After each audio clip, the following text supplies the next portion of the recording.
really fun. Because it keeps the groove by itself. Once you're playing something that has kind of a groove built into it, like a click or some kind of percussion or some kind of drums type feel, it's a lot easier to stay and keep a groove going if you're just playing by yourself especially. So that's where you got to start.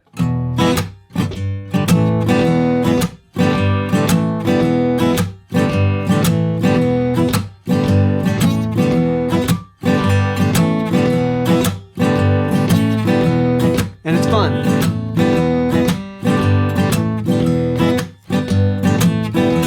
Notice inside of that is 1, 2, 3, 4, 1, 2, 3, hitting really hard on beats 2 and 4. And it's not just about hitting hard, it's hard and with a mute. So, okay. And the reason you want to do it like that is because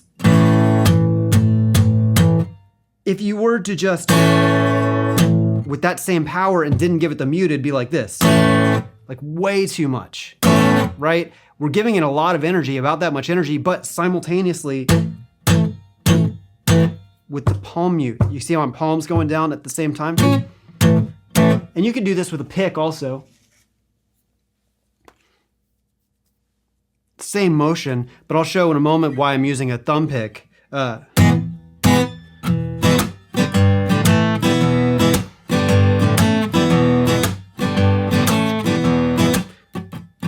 See that motion right there, okay? Very slowly, we're going E, up, strum, slap. E, strum.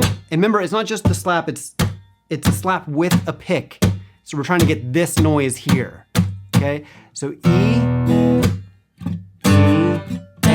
A is with the slap too.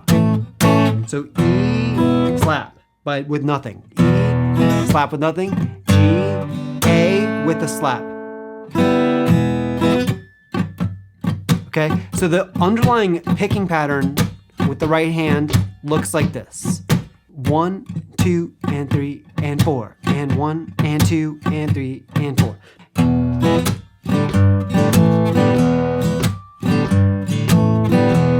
If you're not getting the right sound out of this, you're probably not hitting it hard enough.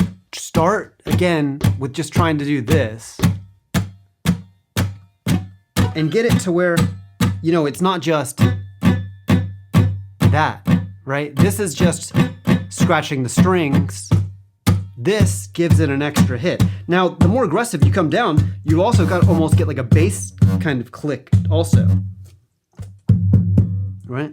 Because we're coming down pretty aggressively. But most of the click sound is the strings hitting the fretboard. Now, the reason I'm playing with a thumb pick is because once you can do that, you'll feel like you want to add something else to it. So what I'm adding to it is just some extra kind of melody notes. So over the E, we're adding that E7.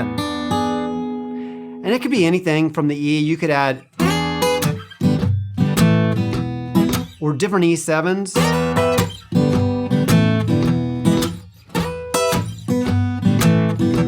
But we just need to add the chord with the low E string.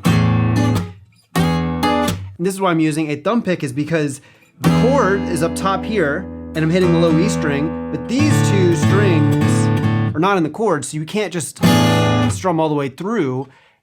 It's not the right chord, right? You need to have this high string and low string action happening simultaneously. So like this.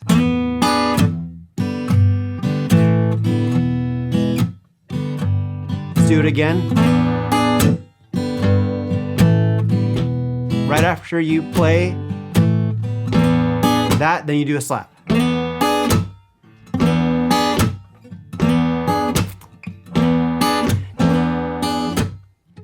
G, A. Then the next part.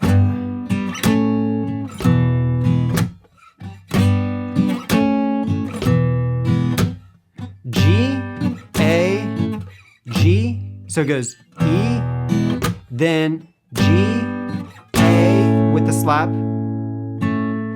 back to E.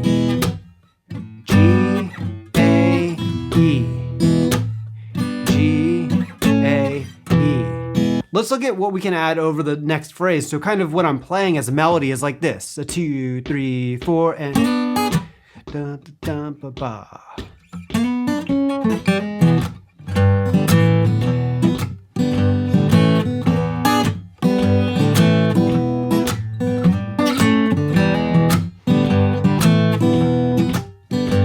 Again.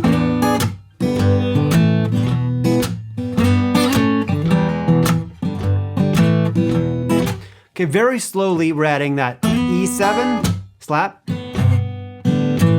And now, since I'm using my fingers, instead of doing the pick at that swing rhythm back and forth like this, I'm using my index finger so that it's just ready in playing position. I don't think you should jump right into the, because you gotta have the whole thing in a phrase first, like this whole thing.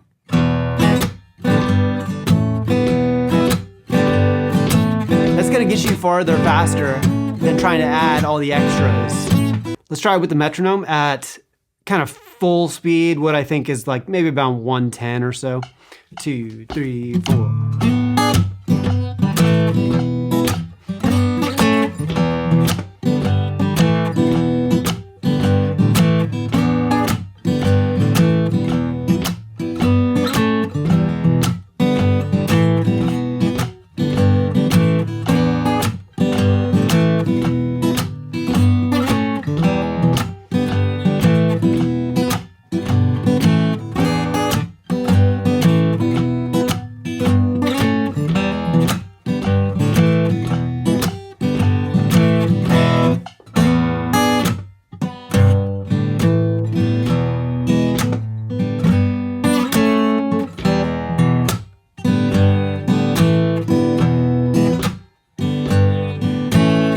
E7.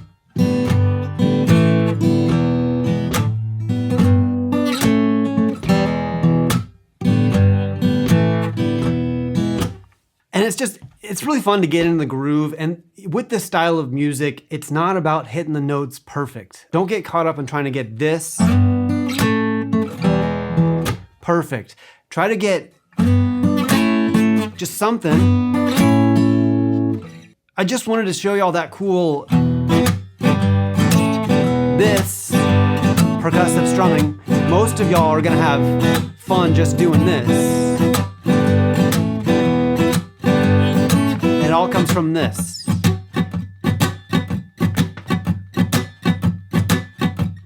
So this is where you should practice. Sit there, see if you can get this groove feeling good.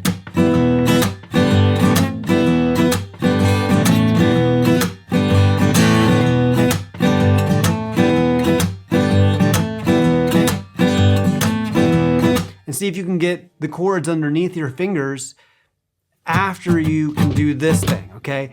And then after that, see if you can add the melody.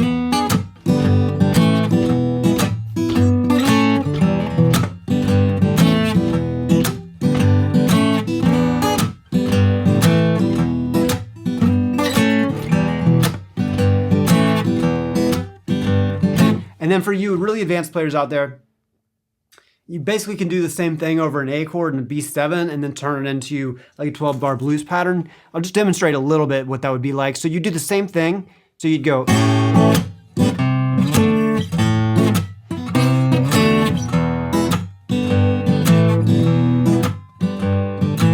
A7, C,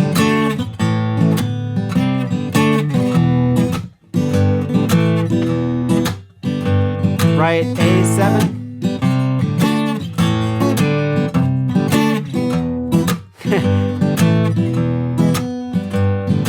A7. Back to the E. And this is something that I want you to play around with and have fun with. This is not something that's supposed to be super clean when you play it. It's supposed to be, it should feel powerful and rhythmic more so than melodic, right? Even though we're adding some of those melody notes in there, it's just to kind of spice it up a little bit, okay? Practicing this will get you in the right direction for doing a lot more of that hill country strumming, which is pretty advanced and it's hard to just jump right into it. So doing little exercises like this will really help get your coordination down and get the sounds in your head and everything, so that it's easier to learn some of those more advanced things when you go forward. Okay, thanks so much for watching. I'll see you guys on the next one.